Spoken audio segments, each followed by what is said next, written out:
รถอีกไปถึงบ้านเดี๋ยวเราเชียร์รถอีก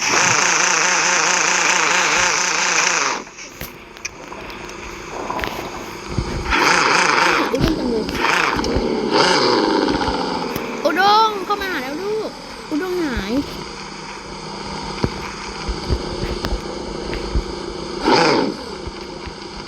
โอเค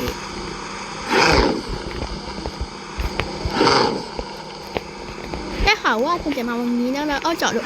ให้เทนเข้ามาได้ด้วยดีกว่าโอเคถึงบ้านแล้วไปวิ่งออกกำลังกายดีกว่า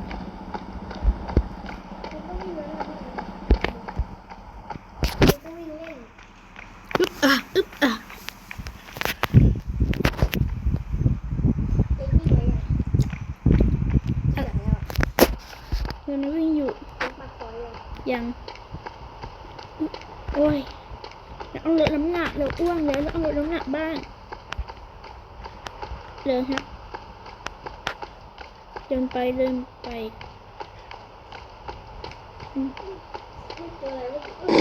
เอ้ยแล้วใครเนี่ยอ้าวเทนนี่นาเทนมาแล้ว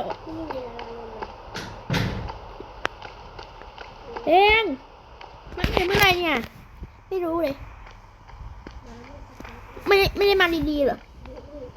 เกือบชนกันไม่ได้อ๋อเอาไปซื้อได้จริงเหรอแล้วเราก็เลิกเหมือนกันเราอยู่องค์รถเราเดี๋ยวเราเอารถเราไปด้วยดีกว่า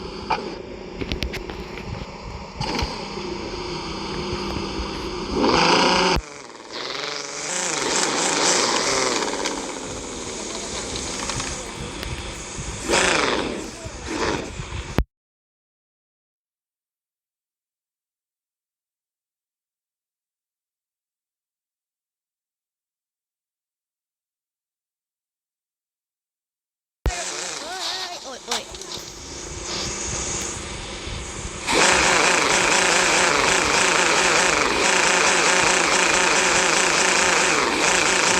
เรียบร้อยเราขึ้นไม่ได้เห็นรถใครอยู่ดีนะอ้าว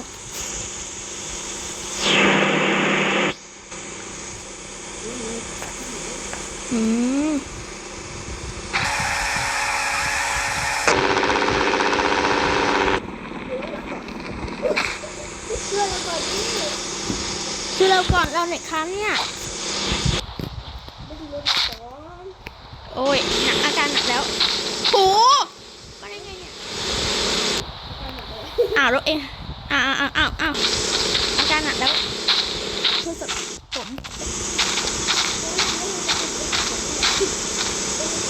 โอ้โหจะรถแรงเกินเอารถเข็นเองเนี่ยเดี๋ยวถ่ายรถก่อน